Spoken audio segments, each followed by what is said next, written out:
Aujourd'hui, je vais vous parler de la façon dont le tsunami politique commence à purifier l'Amérique. Il y a 6 jours, l'assassin de Charlie Kirk et ses complices pensaient qu'en éliminant le leader du mouvement, ils feraient taire la voix de la raison.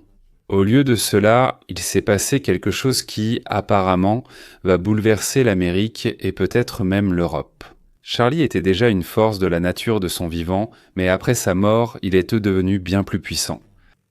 Écoutez jusqu'au bout aujourd'hui, et vous comprendrez quelle puissance de tsunami sa mort a déclenché. Et ça, comme ils l'ont dit sur Newsmax, ce n'est que le début. Alors, comme vous le savez tous, Charlie Kirk n'était pas simplement un autre commentateur politique. À 31 ans, il a transformé Turning Point États-Unis d'Amérique en un empire conservateur, couvrant plus de 850 sections étudiantes. Son organisation a été reconnue pour avoir inscrit des dizaines de milliers de nouveaux électeurs et pour avoir aidé à la victoire de Trump en Arizona. Le président Trump lui-même comprenait la valeur unique de Charlie, déclarant que personne ne comprenait le cœur de la jeunesse aux États-Unis. Je veux dire, ce n'était pas seulement de la rhétorique politique, c'était la reconnaissance d'un jeune homme qui a radicalement changé l'approche des conservateurs envers l'engagement avec les jeunes Américains.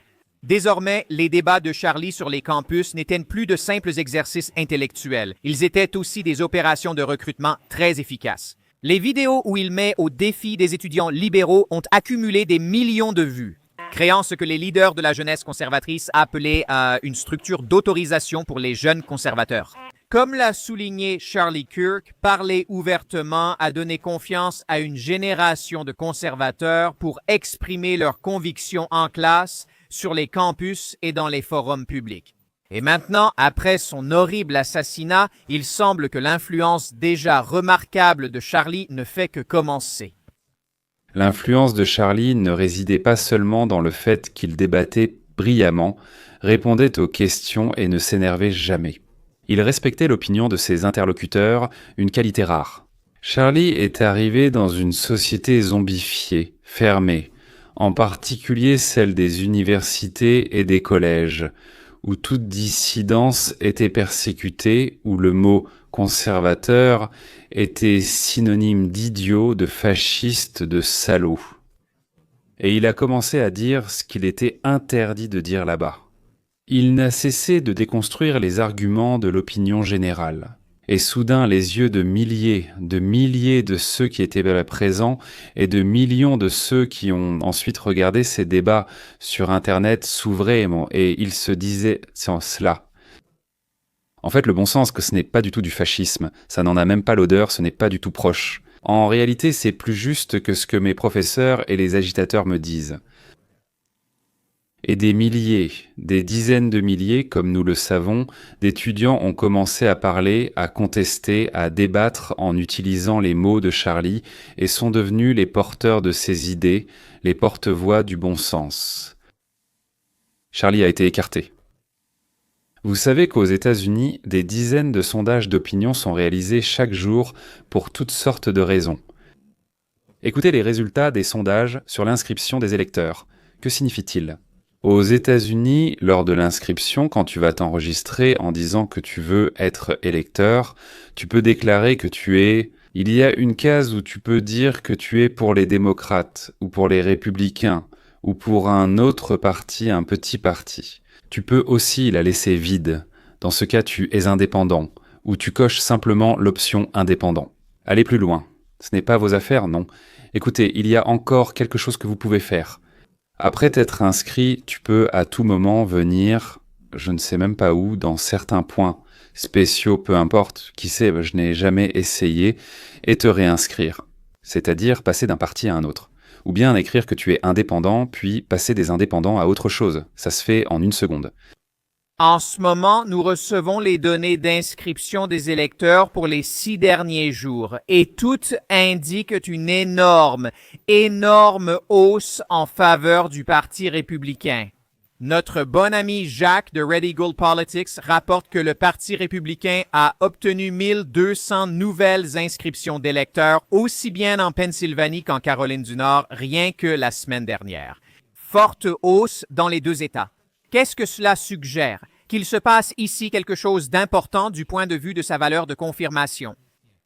Ces chiffres semblent complètement rejeter les démocrates. Par exemple, en Pennsylvanie, le nombre de démocrates changeant leur inscription pour devenir républicains est 3 fois supérieur au nombre de républicains passant chez les démocrates. Il y a 3 fois plus de démocrates qui deviennent républicains que l'inverse. En Caroline du Nord, la situation est encore plus prononcée. Le nombre d'inscriptions d'électeurs au Parti républicain en moins d'une semaine est 4 fois supérieur à la moyenne habituelle, 4 fois plus rien que ces 6 derniers jours. En Arizona, rien que dans le comté de Maricopa, il y a eu près de 1000 nouvelles inscriptions au Parti républicain au cours des 3 derniers jours. Un témoignage provenant d'un stand électoral en Arizona est celui d'Ate Marissa Hamilton. Elle a dit qu'il s'agissait d'une table d'inscription des électeurs sans affiliation partisane lors d'un petit événement local dans un quartier fortement démocrate.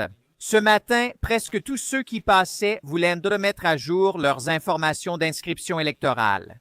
Ils se sont tous inscrits comme républicains. Vous ne pouvez pas imaginer quel coup dur c'est pour le parti fasciste socialiste qui se fait aujourd'hui appeler démocrate.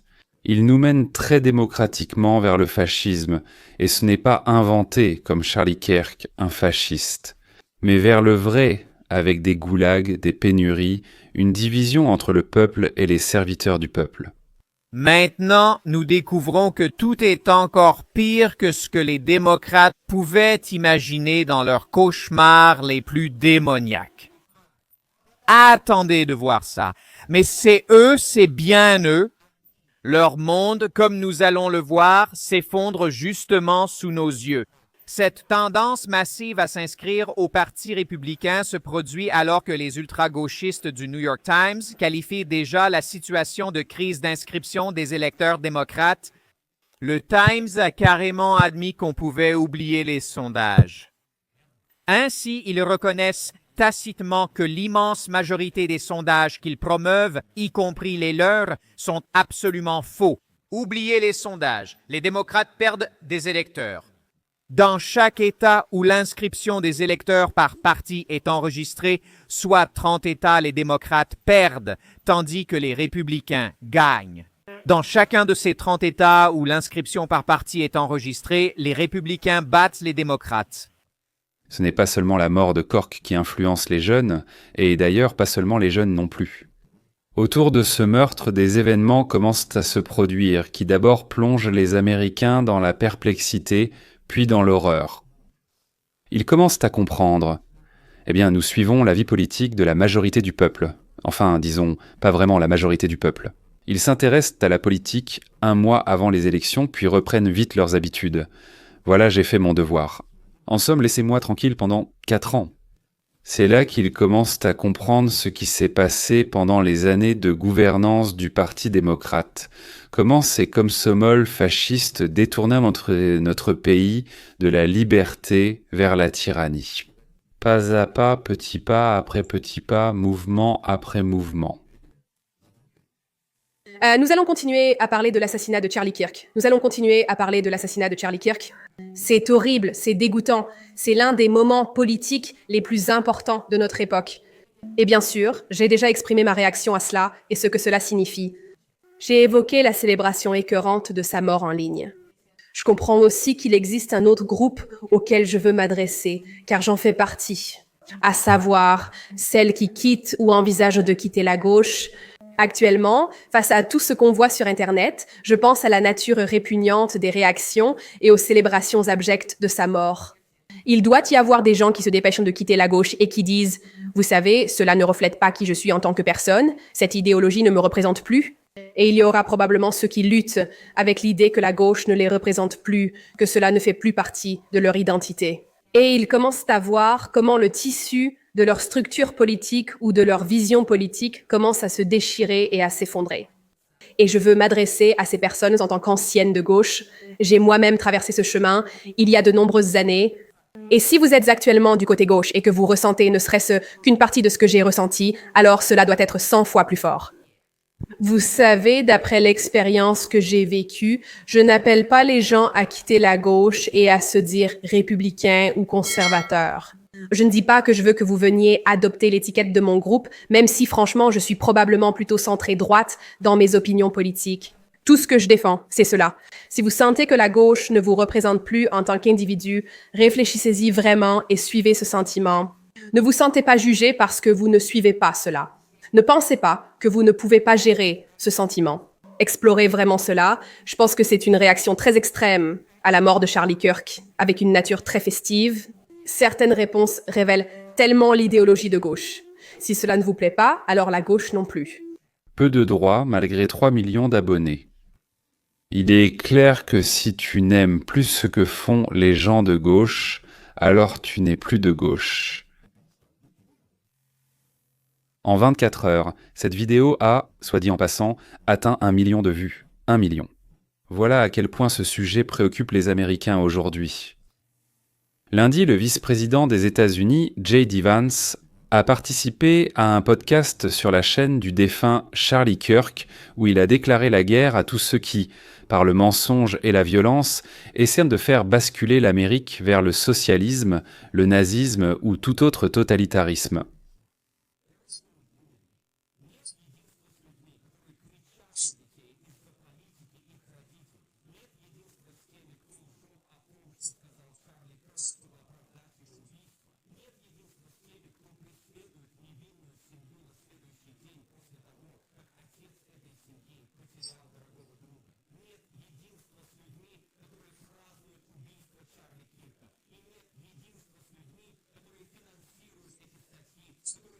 Les salaires assez sympathisants des terroristes qui affirment que Charlie Kirk était un mari et un père aimant, mais qu'il méritait une balle dans le cou parce qu'il prononçait des paroles avec lesquelles il n'était pas d'accord.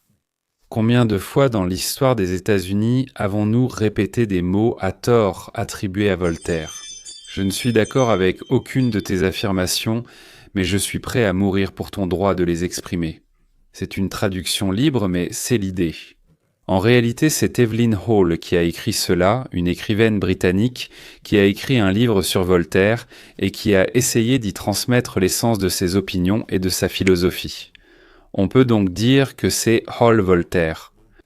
Les pères fondateurs des États-Unis ont adopté cette définition remarquable comme pierre angulaire de notre République. C'est comme un statut, Comment se comporter dans une situation où tu n'es pas d'accord et tu voudrais t'arrêter, mais il est incroyablement difficile de te retenir. Il ne s'agit pas de stopper l'autre, mais d'échanger. Être civilisé dans cela. En général, la liberté des autres de dire et de faire ce qu'ils veulent tant qu'ils ne gâchent pas la vie des autres. C'est un concept terriblement difficile à mettre en pratique, mais on peut l'inculquer à la société, du moins on peut essayer de l'inculquer. On ignore le résultat. Et quand on ne l'inculque pas, les gens retournent à la jungle, où chacun fait ce qu'il veut sans prêter attention au désir, à la vie, à la douleur des autres. Les habitants de la jungle. Ou aux terroristes. Saviez-vous que la fondation Open Society de George Soros et la fondation Ford, les groupes qui ont financé cet article odieux justifiant la mort de Charlie, bénéficient de généreuses exonérations fiscales? Ils sont littéralement subventionnés par vous et moi, les contribuables américains. Et comment nous récompensent-ils? En incendiant la maison construite par la famille américaine il y a plus de 250 ans? Je veux désespérément que notre pays s'unisse pour condamner les actions et les idées qui ont tué mon ami. Je le veux tellement que je vais vous dire une vérité difficile. Nous ne réussirons qu'avec ceux qui admettent que la violence politique est inacceptable. Et lorsque nous travaillons à démanteler les institutions qui favorisent la violence et le terrorisme dans notre propre pays.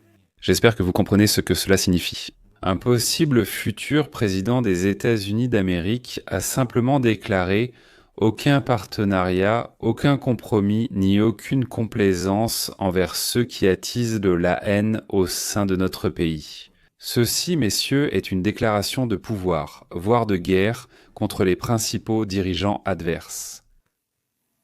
Et voici Stephen Miller, l'un des principaux conseillers de Trump, C'est son poste officiel, il est, à mon avis, près le premier adjoint de ce qu'on appelle le chef du bureau du président.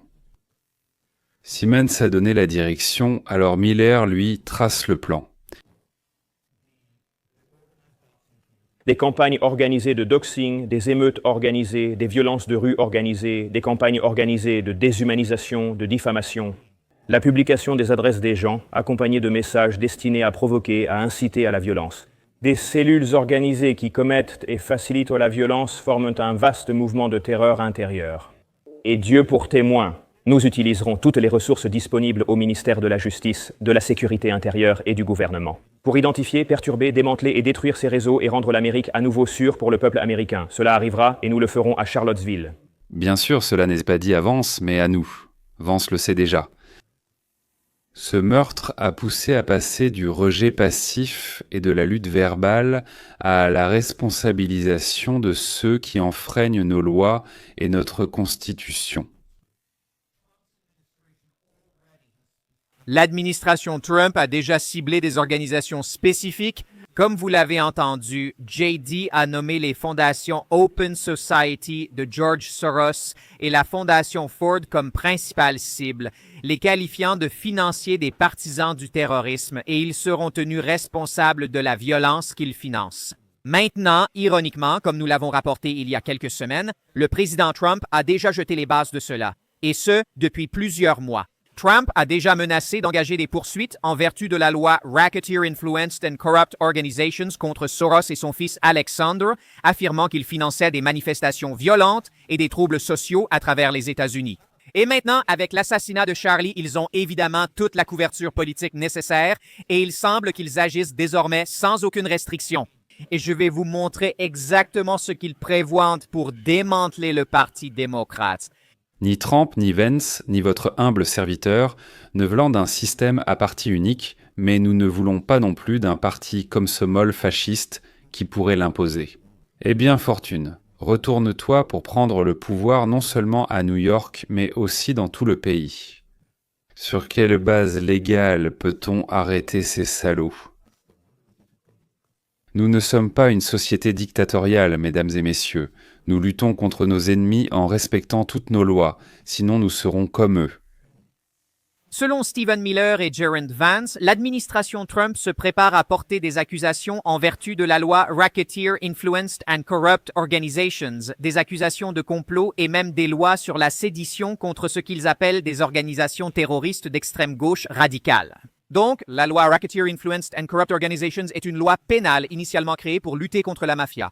Quand les procureurs invoquent la loi Racketeer Influenced and Corrupt Organizations, ils disent que vous dirigez une entreprise criminelle, pas seulement que vous commettez des crimes isolés. Et ce qui est important ici, c'est que depuis plus de 2 décennies, les observateurs ont documenté une tendance inquiétante. Partout où des troubles civils éclatent en Amérique et même dans le monde entier, les traces financières de George Soros semblent toujours apparaître. Ainsi, des manifestations à Charlottesville en 2017 jusqu'aux manifestations Black Lives Matter en 2020, les critiques désignent constamment le vaste réseau de financement du milliardaire comme un dénominateur commun. Mais ce n'est pas tout. Cela va bien au-delà de Soros. Des sources rapportent que l'administration Trump cible systématiquement toute l'infrastructure du Parti démocrate. Ils enquêtent déjà sur ce que Trump appelle une campagne organisée pour l'assassinat de Kirk. Dans le même temps, les membres du cabinet collaborent pour identifier les organisations qui financent ou soutiennent la violence contre les conservateurs. Qui parmi vous, messieurs, s'est plaint qu'on n'arrête pas, que ça prend du temps, que ce n'est que lorsque quelqu'un sera emprisonné que vous y croirez ? Je crains que vous ne compreniez pas.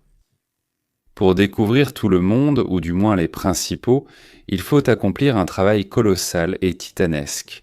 Des documents, des appels téléphoniques, des transferts d'argent. Il faut trouver les exécutants, les convaincre d'avouer et de dire la vérité, en faire des témoins à charge. Ce n'est pas une question d'1 mois, ni de 2, ni de 6 mois. Cela pourrait s'avérer être un travail d'Hercule gigantesque. De plus, l'autre partie non plus ne reste silencieuse. Ils ont des informateurs, ils ont des leviers, ils peuvent en faire taire beaucoup de gens, mais Dieu merci, pas tout le monde. Ce que Donald Trump a prévu ici va faire paraître l'hystérie de la gauche à propos du projet 2025 comme une promenade de santé. Le projet 2025 vient tout juste de recevoir un puissant élan. La gauche n'a littéralement aucune idée de ce qu'elle a libéré. Beaucoup reconnaissent de plus en plus que la semaine dernière a vraiment été un tournant décisif. Ou de façon plus prophétique, on peut l'appeler un moment charnière dans notre pays. La clé de ce moment charnière, comme vous l'avez entendu dans le remarquable monologue de J.D. Vance plus tôt, c'est que cela ne concerne pas la guérison des divisions politiques. Il s'agit d'atteindre une victoire totale et inconditionnelle. J.D. a clairement indiqué que ce n'est pas un problème des deux camps. Nous refusons catégoriquement, nous refusons moralement même d'admettre l'idée que nous sommes divisés. Nous partageons la responsabilité de ce qui est arrivé à Charlie. Voilà ce que réclame la réaction désespérée des deux camps à gauche. Cela exige de nous d'assumer au moins une part de responsabilité pour ce qui est arrivé à Charlie. Et la seule bonne réponse, c'est d'y aller. Et voici de nouveau J.D. Vance à propos de Charlie sur la chaîne Turning Point. Point de bascule. La véritable unité qui ne peut venir que lorsque nous disons la vérité. Et tout le monde sait qu'il peut exprimer son opinion sur les questions du jour sans craindre d'être tué par le pistolet d'un assassin. Le président et son administration ont déclaré la responsabilité politique de leurs composantes radicales. Eh bien, tout d'abord, ce sont les cercles de gauche libéraux, les soi-disant milieux qui ont créé une atmosphère de haine, une atmosphère qui a contribué à cette tragédie et à bien d'autres. Voici, à titre d'exemple, je vais vous montrer quelque chose maintenant, puis je vous expliquerai pourquoi je le montre. Donald Trump essaie de modifier la Constitution en refusant, pour ainsi dire, le droit à la citoyenneté à ceux qui sont nés aux États-Unis. Et beaucoup de gens disent « Oui, il était temps, c'est trop facile. Regardez comme l'Argentine souffre à cause d'une loi similaire. Il est temps que nous adoptions quelque chose de semblable. Il est temps que nous y renoncions aussi. » Et la Constitution, qu'est-ce que c'est que ce sanctuaire des pères fondateurs? Ils l'ont écrite il y a longtemps. Il est temps que de nouveaux pères fondateurs arrivent, disons, des pères réécrivains. Et sous mes yeux, beaucoup d'Américains, je l'avais aussi prédit, après l'enthousiasme tout à fait naturel du genre. Voilà, Donald Trump va arriver, il va remettre de l'ordre, il nous faut notre propre Joker. Il est temps de changer notre système politique. Beaucoup d'Américains disent qu'il existe un risque de fascisation, une véritable fascisation du pays. Et comme toujours, l'histoire nous offre une occasion unique d'observer les sous-titres. Comme toujours, nous pouvons clairement voir comment ce mouvement prend de l'ampleur non seulement d'en haut, mais aussi d'en bas. Comme beaucoup de gens ont la nostalgie du fascisme, comme ils veulent ressentir l'euphorie de l'unanimité, comme ils veulent s'en prendre aux migrants, on espère que cette fois ce ne seront pas les juifs mais les latino-américains, mais cela ne simplifie rien, vous comprenez? Parce que si on commence à rafler les Mexicains ou à fermer l'Amérique à ceux qui demandent l'asile politique, ce n'est en somme pas beaucoup mieux que les mesures hitlériennes. Et que la nuit de cristal... Quel habile motif cet ennemi tisse-t-il pour les imbéciles? Et il est mon ennemi, le vôtre, celui de l'Amérique. Il nous hait, vous et moi. Il nous traite ouvertement de fascistes, disant que mettre fin à l'immigration illégale, c'est la même chose que la nuit de cristal. Il faisait bien sûr référence à la nuit de cristal de 1938 en Allemagne. Pour que ce soit clair, cette 9 au 10 novembre, 91 juifs ont été tués et plus de 30 000, je ne me souviens pas du chiffre exact. Plus de 30 000 juifs ont été arrêtés, les hommes ont été arrêtés et envoyés dans des camps de concentration, où ils sont morts. Pour ma part, l'histoire n'en cite aucun. Qui, après cette nuit de cristal, en réalité la nuit du verre brisé, si l'on traduit exactement de l'allemand. Vous voulez dire les couteaux de cristal? Oui, c'est ça. De plus de 7000 entreprises et maisons juives ont été détruites ou endommagées, 267 synagogues, des écoles, des cimetières et des bibliothèques ont été pillés et détruits. Et ce komsomol fasciste Bykov, c'est de lui qu'on parle, appelle que c'était le meilleur. Mieux que quoi? L'expulsion des immigrés illégaux des États-Unis, c'est-à-dire la capture de personnes qui ont franchi notre frontière sans notre autorisation, donc qui ont commis un crime, et leur renvoi hors du pays. Est-ce que cela équivaut ou est pire que la nuit de cristal en 1938 en Allemagne? Eh bien, voilà une surprise totale. Mais le Trumpisme, c'est un cancer d'une toute nouvelle espèce, une tumeur cancéreuse que l'Amérique, en général, ne connaissait pas. Et beaucoup pensent que le pays ne peut pas être considéré comme adulte tant qu'il n'a pas traversé cette épreuve. Ici, il sera très difficile de faire un choix et je suis sûr que beaucoup de gens se trouvent dans cette situation. Si Trump et Poutine se retrouvent dans un conflit similaire, Dieu nous en préserve bien sûr, à celui de Staline et Hitler, alors le monde se retrouvera tout simplement face à une guerre mondiale. S'ils deviennent d'abord amis, se réconcilient, signent un pacte de non-agression qu'on appelle maintenant le pacte Trump-Poutine 2025, puis, 2 ans plus tard, se brouillent mutuellement. Parce que de tels régimes ne peuvent pas coexister dans la même tanière. Là, il sera difficile de faire un choix moral. À votre avis, Bykov est-il assez stupide pour ne pas comprendre ce que fait Trump? Et qu'il n'existe aucun pays au monde qui reconnaît comme citoyen quelqu'un qui y est né absolument par hasard? Il le sait, mais il fait peur. Pourquoi? On se le demande. Parce qu'il y a des millions d'auditeurs et ils avalent ça, ils ont peur, ils font pipi au lit la nuit et ils courent à nouveau regarder et écouter cette merde. Je parle du poète et prosateur D. Bykov, juif se détestant lui-même et sa nation juriste.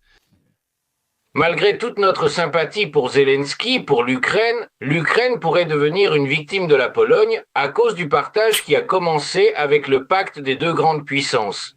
Cela arrive, et ce partage est déjà discuté ouvertement. Voilà le choix que nous devrons alors faire. Il est très difficile de l'imaginer. Et où se trouve cette Amérique, ne serait-ce pas en Antarctique, vers laquelle fuiront les immigrés politiques? Eh bien, j'espère que nous avons maintenant une très bonne chance, je dirais même une chance roudine. En tenant compte du roman de Tourgueniev, oui. Ayant donné la Russie, ne pas donner Amir. Acheté dans la boutique de Navalny soutient efficacement le Fondation de lutte contre la corruption. Vous recevez un joli souvenir et nous obtenons des fonds pour lutter contre Poutine et continuer l'œuvre d'Alexei. La boutique nous aide à rester indépendants et forts en cette période difficile. Soutenez-nous. Le maître du verbiage, Mark Feiguin, attise la haine des Ukrainiens envers Trump. La question est, pourquoi fait-il cela? C'est incroyablement avantageux pour Moscou. Plus les Ukrainiens détestent Trump, plus la guerre durera et plus la Russie s'emparera de territoires. Peut-être la guerre, elle est saut comme une mer pour Feiguin, ou peut-être la Russie. Qui sait? Faites attention au sujet, beaucoup d'informations filtrent sur le thème de la conversation de Vitkov. Eh bien, ce Vitchok, complètement corrompu à la russe, comment nous manipule-t-il? Trump a envoyé à la rencontre avec Poutine quelqu'un de totalement pro-russe, totalement corrompu. Eh bien, au XVIIe, XVIIIe siècle, pour une insulte, surtout sans fait ni document, on provoquait généralement en duel. La plupart des commentateurs le notent, en particulier le plus autoritaire d'entre eux, le ministère des Affaires étranges du Royaume-Uni. Qu'au centre a été une discussion sur un certain échange de territoire. Eh bien, il s'agit du fait que la question du gel sur la ligne de contact est pratiquement réglée, mais elle est aussi en discussion. Il est possible qu'il s'agisse d'un déplacement de cette ligne dans une autre direction. Autrement dit, Trump règle la question de la partition de l'Ukraine dans son dos. Messieurs, que diriez-vous de ceci? Battez-vous vous-même, autant que vous voulez. Tout ce que vous pourrez prendre ou libérer sera à vous. Agissez comme bon vous semble, et nous irons nous occuper de nos propres affaires. Pour nous, ils sont bien plus proches que Tatlu que les vôtres, tout comme pour vous. Vos affaires sont pratortois, en fait, sont plus proches que d'autres, sont CH, que Tish, que les Cora, sont pas les nôtres. Nous laisserons l'Ukraine et la Russie régler leurs affaires seuls.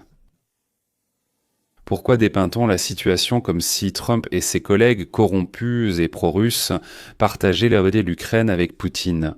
uniquement pour que les Ukrainiens détestent Trump, voient dans chacun de ses gestes une trahison et refusent toute cessation des hostilités, afin que les Ukrainiens continuent tout la guerre. À qui cela profite-t-il? Vous demanderez. Qui en a besoin? Vous demanderez. Est-ce que c'est le Kremlin qui en a besoin? Premièrement, c'est le bureau du président de l'Ukraine qui en a besoin. Deuxièmement, ce sont les fabricants d'armes européens et américains qui en ont besoin. Troisièmement, ce sont les bureaux de recrutement ukrainiens qui en ont besoin, car ils gagnent des millions en exemptant les jeunes du service militaire. Et ainsi, la guerre, les meurtres, les destructions qui profitent à certains continuent pour Charles Quamey pour que l'argent ne cesse de couler dans les poches de quelques salauds élus par des idiots. C'est une alliance gênante entre les salauds et les idiots. La suite. Et pour maintenir le peuple dans un état d'idiotie, on a engagé Feigin et Pionkowski, les Yakovinovitch et tous ces Djirnov et Schweitze. D'ailleurs, je ne pense pas que Bykov ait été engagé. Il est tellement idiot, bien qu'indéniablement talentueux, disons, comme prosateur et même comme poète, qu'il n'a même pas besoin d'être payé pour le délire fiévreux et narcissique qu'il débite. Pourquoi je vous ai montré ces russophones rampants? Je parlais de l'Amérique et du public anglophone, n'est-ce pas? En fait, cela vous aidera à mieux comprendre ce que faisaient les gauchistes ici, en Amérique, avec l'argent de Soros. Là-bas et ailleurs, à travers des exemples familiers liés à la Russie, à l'Ukraine, etc. C'est précisément cette manipulation de l'opinion publique pour attiser la haine contre Trump, Vance, Lan, Musk, Charlie, et en général contre Make America Great Again, Make America Great Again. Quelle horreur, c'est Make America Great Again. Rendons l'Amérique à nouveau grande ou à nouveau magnifique. Quelle horreur. C'est exactement ce qu'ils font. Et cela fonctionne tellement bien que des personnes nerveusement instables, comme Thomas Matthew Crooks, celui qui a tiré sur Trump, Luigi Mangione, qui a tué le directeur d'une compagnie d'assurance d'une balle dans le dos, Taylor Robinson, qui est aussi un assassin de Kirk, passent à l'acte. Ils s'enflamment de haine et deviennent obsédés par l'idée de tuer, d'éliminer. Si on n'élimine pas la cause, pourquoi la violence, la haine et le meurtre continuent-ils de se produire ? Ils continueront. Si on n'enlève pas le puce, il persistera. Il va se répandre et s'étendre. Il faut ramener le pays à la compréhension que le dialogue peut se faire sans haine ni violence. Il faut apprendre à la jeunesse que la tolérance ne signifie pas « si tu n'es pas d'accord avec moi, je vais te tuer ». Qu'en général, il faut apprendre à résoudre les conflits, non pas à coups de pierre sur la tête ou de couteau dans le dos, mais d'une autre manière. Et il faut commencer à s'occuper de ceux qui paient pour attiser les conflits. Oui, à cause de la violence.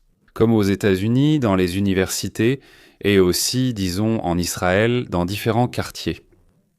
Pour une raison quelconque, ils ont commencé à être appelés Palestiniens, alors qu'ils sont situés sur le territoire de la Judée et de la Samarie. Quelqu'un paie pour la violence. Dès qu'ils arrêteront de payer, la violence sera 10, voire 100 fois moindre. Calme, là-bas comme ici. Il faut nettoyer la souillure. Au revoir, à la prochaine.